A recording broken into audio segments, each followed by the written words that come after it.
Hello, everybody. So welcome back to another installment of Sit Down Wednesday. So this week we're going to be covering a musical joke.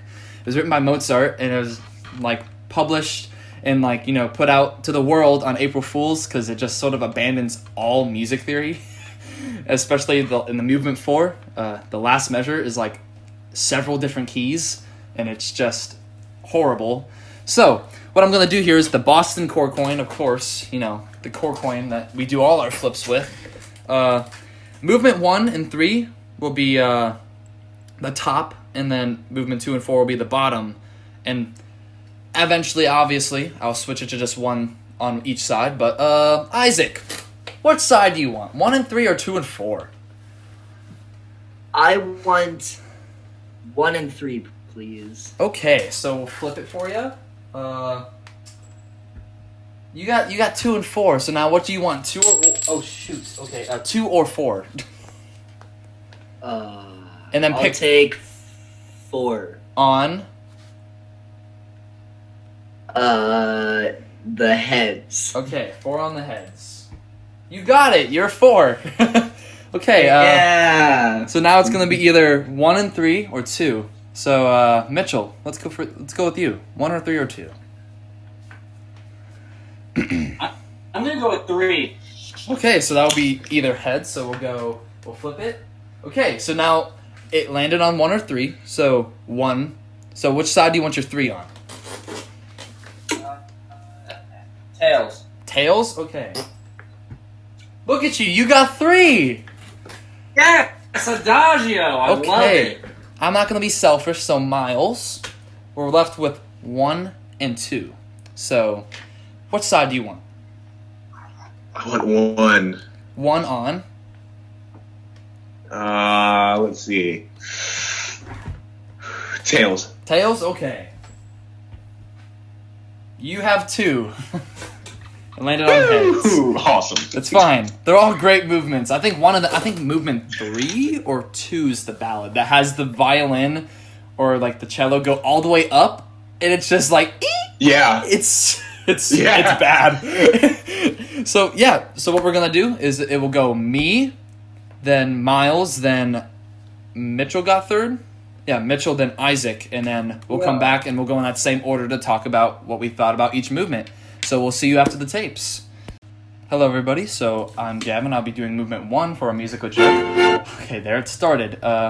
This movement and movement 4 are my favorite, just because of how funny it is to me, because it's called a musical joke. Mozart wrote on April Fool's, and it sort of abandons all music theory. So here we go. This is a 7-bar melody phrase when it's supposed to be 8. And it just teases the mind and the ear.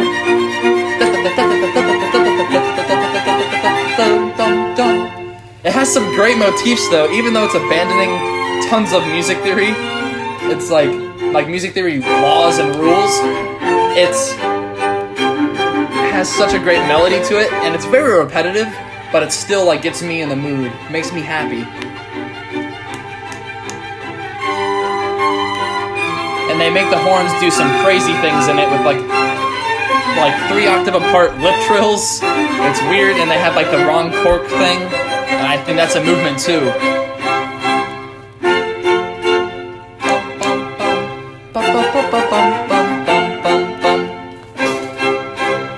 That's the main melody there again. Now this is the little accompaniment leading into the next melody. I think this is just a string quintet with a horn in it.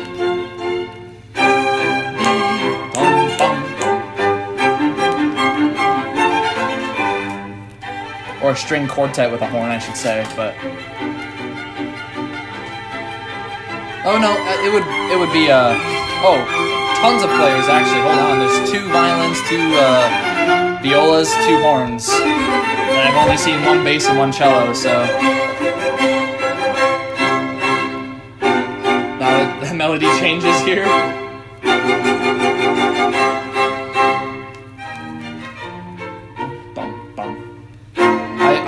I recommended this to the CEO just because he wanted a recommendation. I'm like, this would be a fun piece to introduce to the other judges. And Miles, I showed him like the clip of the movement 4, and it's hilarious just because how it ends in like 5 different keys. And he laughed.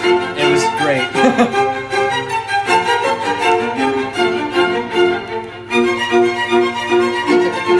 I just love that string part.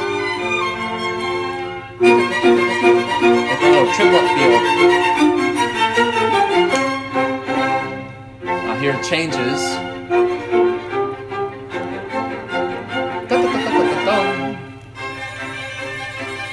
Yeah. That's happening.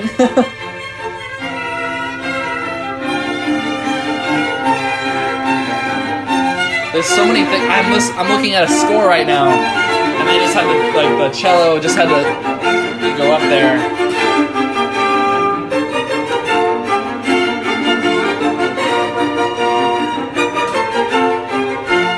And then you think it's gonna end. It's gonna end, but it just keeps going.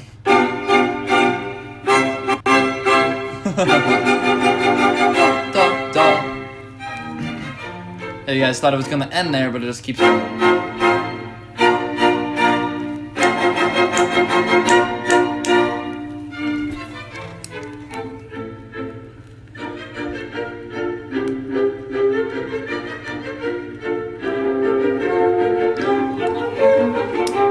Back to original. My friend Jacob and I would always play this as a horn duet in class.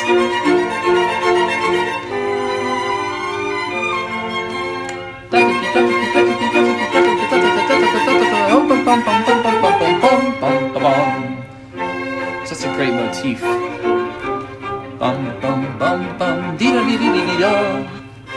It's sort of just like a repeat of the beginning. We're on the last page now.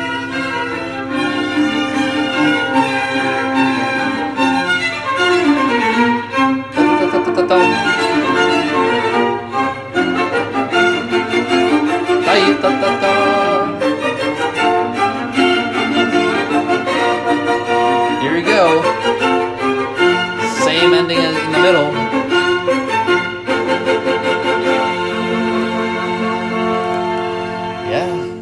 Oh, nope, that's for Miles. He gets to do movement 2, even though movement 2 is also hilarious. Yeah, so that's Musical Joke. I always love just listening to the motifs and the strings there. It's a great piece to just sit there and listen to and try to pick out what's wrong. I sort of did a test on that so I could try and figure out what is not music theory, like what does not make sense music theory-wise. So I just sat there and tried to do that, and it was fun. So I would recommend if you have some free time, might as well go do that. But yeah, I'll hand it off to Miles to do movement 2. All right, let's see what we got here.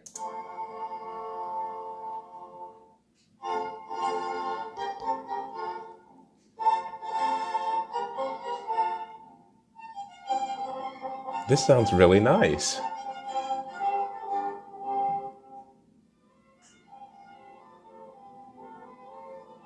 I should start making a playlist of some of this music because I could fall asleep to it.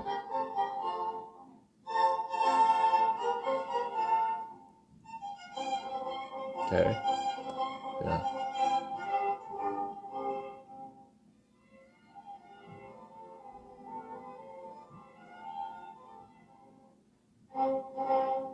It's hard to judge a lot of it because, yeah.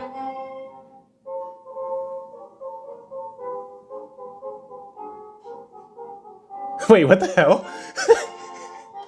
Wait, what? The horns just... What? I don't want to replay it because I think it's going to repeat.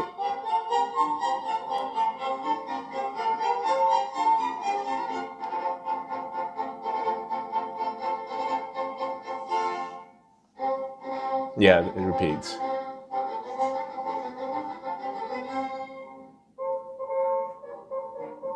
Yeah, here's the part. Yeah, the horns!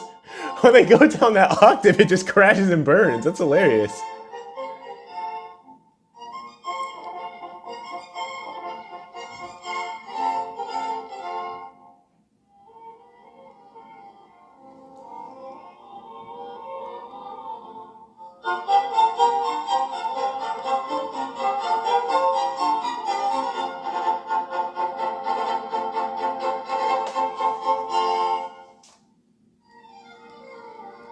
I do want to say that apart from the mistakes or purposeful mistakes, whatever they are, this sounds very nice. It's a very nice piece. I've never listened to this before. Yeah.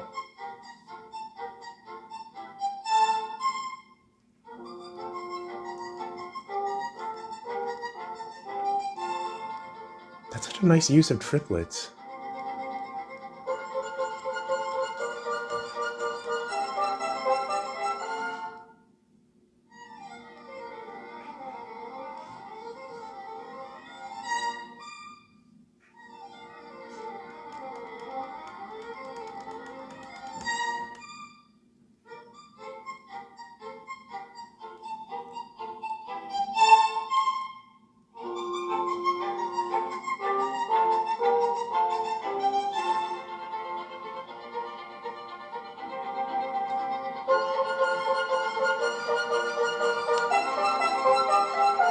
Let's see if the horns are going to do anything else. Oh, guess not.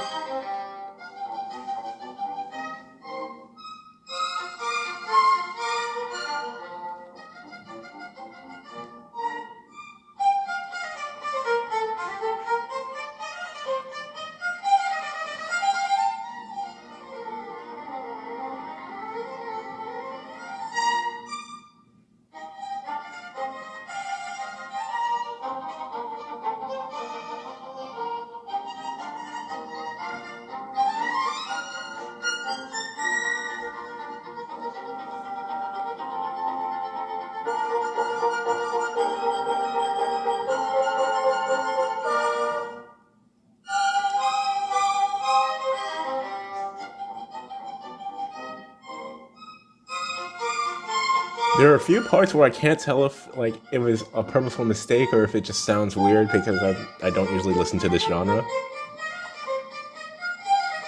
I think the mistakes are a lot more obvious though. I love that part.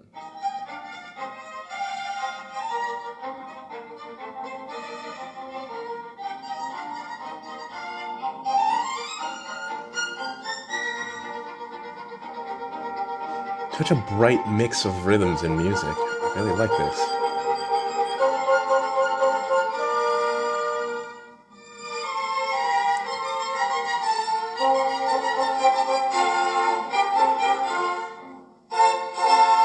Oh, it's repeating back from the beginning.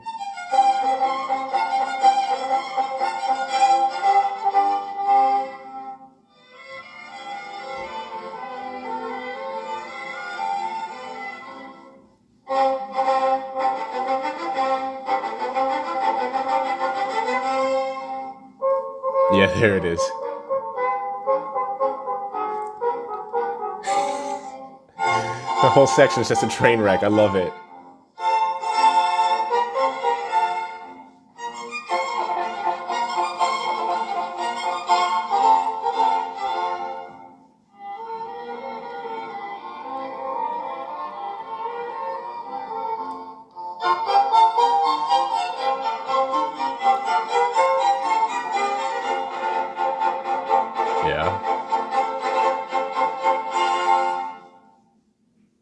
Love it.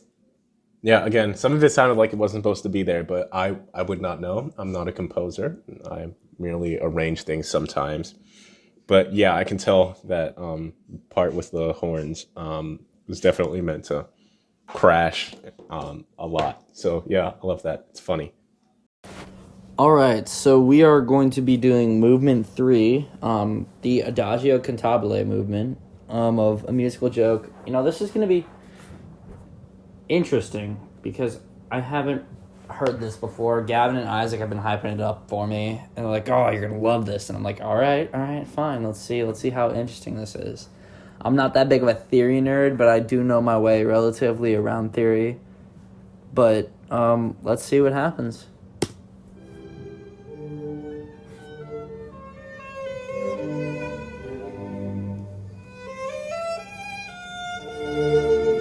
A really pretty violin sound.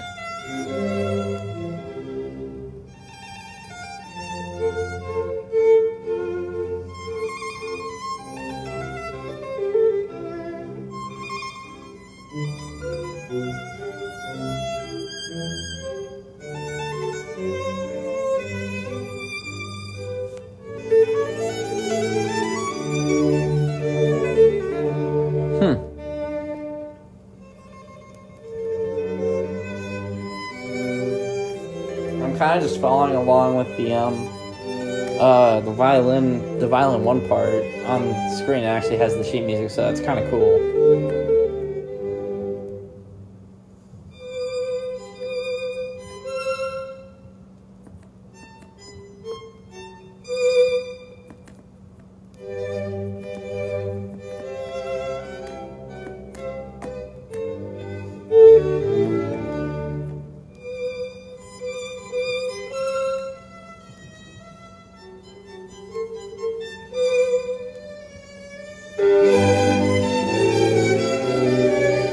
Interesting. I like how it flows. I like how the line just kind of moves.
I mean, it just seems so fluid, and that's what I like about orchestral pieces. Like, you can have your staccato, you can have your short notes, but you also have these lyrical parts where it just flows. Really cool tremolos.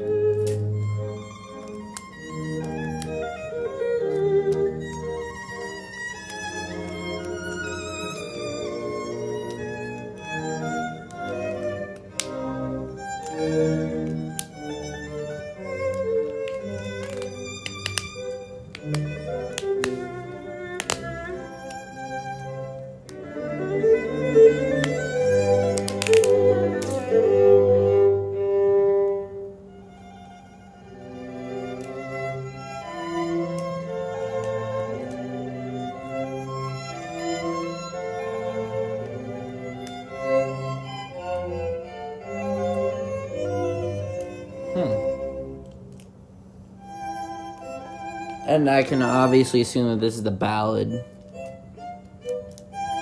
Or the more, like, melodical part of the piece.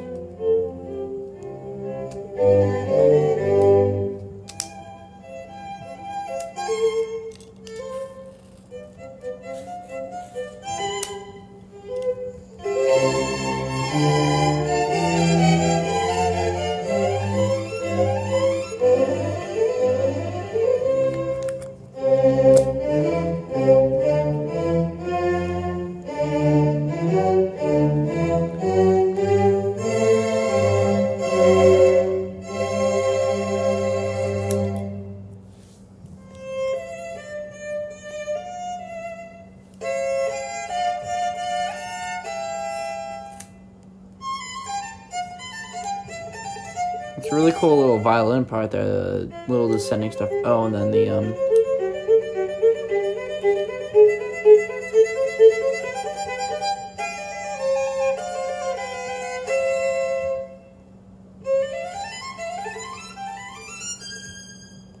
That's cool.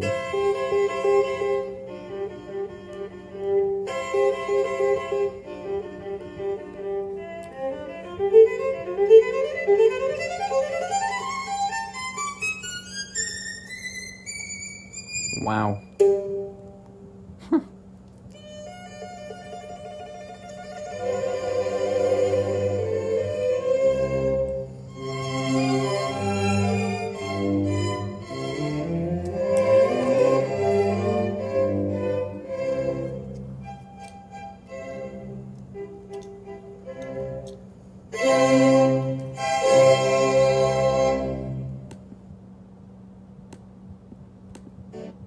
So, that was cool. That was interesting. I really didn't even honestly know what to think about it. I think it was nice. It was a nice little violin, mainly, like a lead violin part. So that was cool. I mean, I thought it was really pretty too. Let's just turn it back to the other judges and see what they have to say. I'm curious to hear their thoughts. Hey guys, it's Isaac here, and we're going to be listening to a musical joke by Mozart, and I will be listening to the Presto section. And let's dive into this.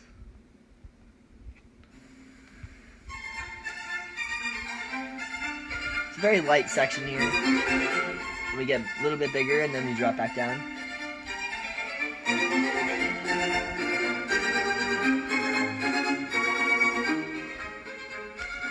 We get light again. We start to get bigger.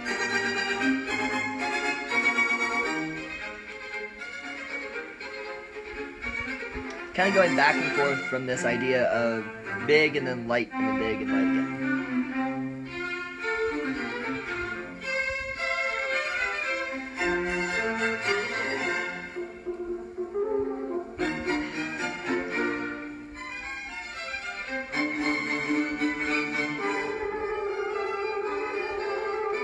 So you have that French horn trill there.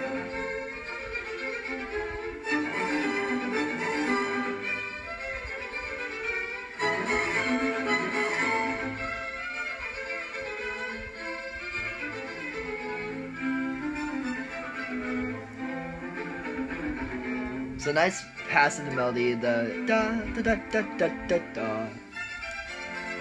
I really like that melody there, kind of switching back and forth from two different sections.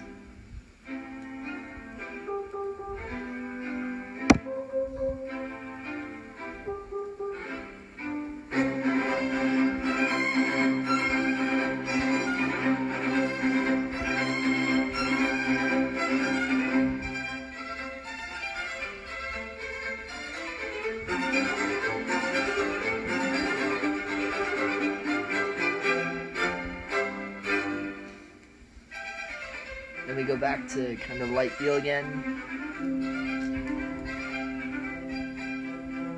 Then you get to the sustained pitch in the French horn.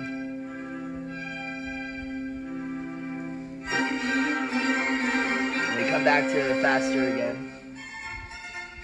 Then we go back to kind of what the first part of this presto was.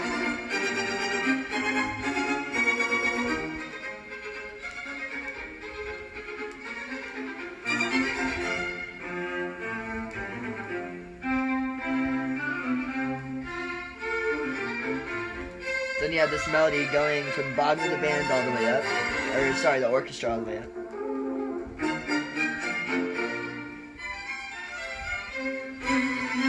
So you have the simple melody, the da da da da da da, and then it goes da ga da ga da ga da ga da ga da. Then the trill's back.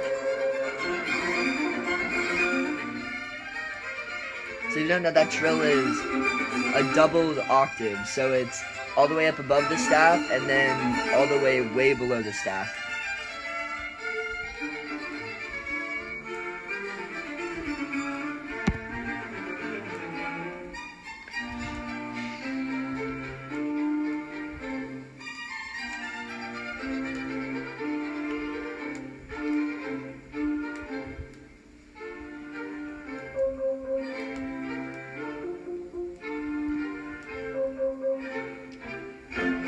kind of a call response there.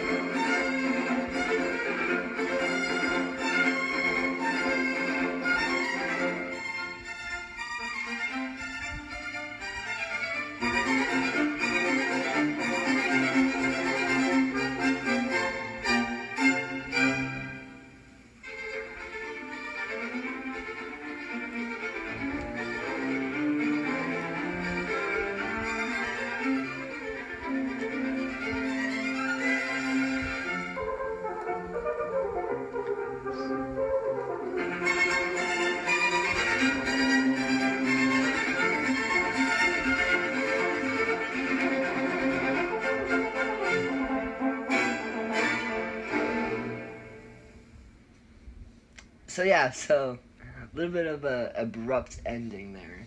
So it's kind of hear this ja, da, da, and then it goes into this kind of weird chord thing. So I believe that's 4 or 5 chords mixed together on those last 3 notes. Very, very interesting choice. Again, like Gavin said, it was posted on April 1st. Mozart did indeed write this. It is a very interesting and intriguing piece. The whole thing in itself is very, it's kind of a cool idea, doing something way different, you're not used to usually you're used to the 4 to 8 bars of melody, usually it's not 7 bars, and then you're used to having, chord progressions like 1 to 4 to 5 to 1, or 1 minor 2, 6, 5, 1, whatever those are. But this one is just kind of out there in composing.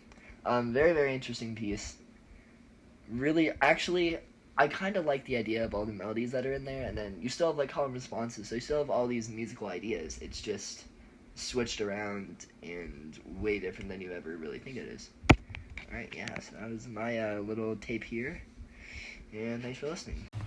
Hello everybody, so welcome back from the tape. So we're going to go on movement order. So I did movement 1. So in movement 1, about halfway through it, they have like a fake ending, and then they just do the whole entire like first movement again.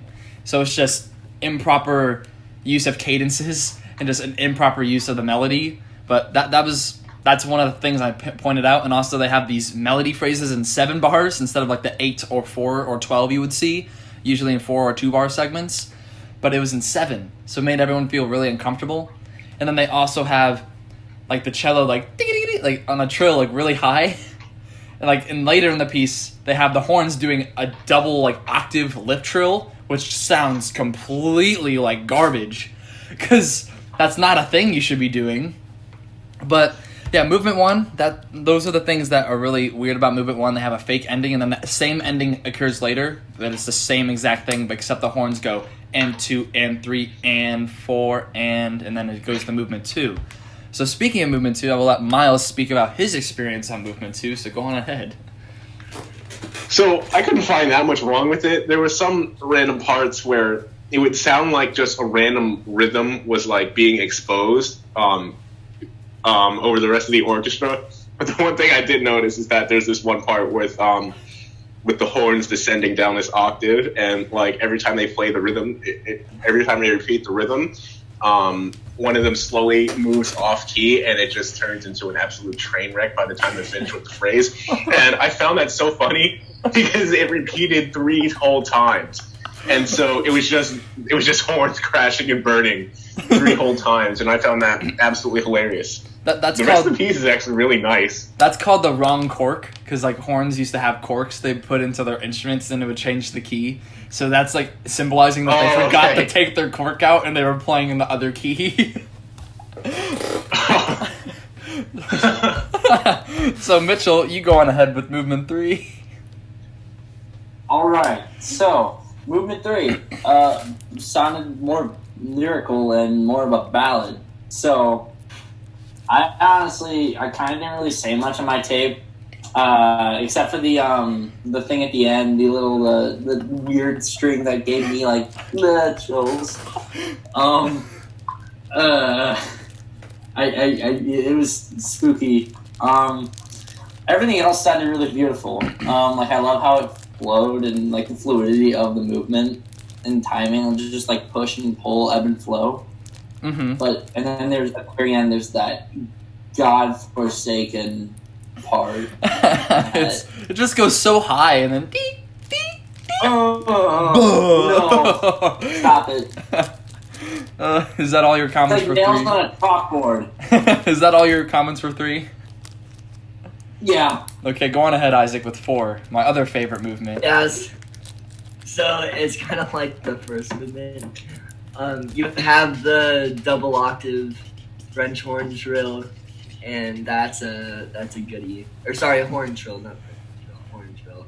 And that's a lot of fun. Yeah. That's gross. And then obviously you have the seven bar melody, which is really, really awkward. I do like how there's like a call and response a lot of times in that movement. I think that's really cool. And obviously you have the very dreadful ending that is however many chords you can fit into one bar. That's a lot of fun. Not Mozart's brightest moment. It's a prank piece, dude. That's definitely it. It was written. So that was fun. It was published on April Fool's. It's supposed to be that way, but it's just so like uncomfortable for like a person like listener. I want to put Mr. Layton in a chair and have him listen to this all the way through and just see his responses like, oh, ew. He'll probably start crying. He'll say, "Who wrote this?" And we'll say, "Mozart." Mr. Poe would just shake his head and just be like, "Why?" Okay. I can already think about that. Just like, why? Yeah. So like I did last week for So Show Choir sad. Thursday, talking about DCI Friday, I said DCI Friday was going to be a beast of a podcast. So I'm going to do another pun today. This was a joke of a podcast, if you understand. We're going to join us tomorrow for Show Choir Thursday. No more, you're done. Join us tomorrow for Show Choir Thursday with Tarpon Springs Syndicated Sound, 2019 to 2020. I was in that show. I have a solo and everything is awesome. So we'll take that apart with Owen and Jaelyn and Mitchell and I. So, join us tomorrow for Show Choir Thursday and look forward to seeing Miles again on DCI Friday. Peace out.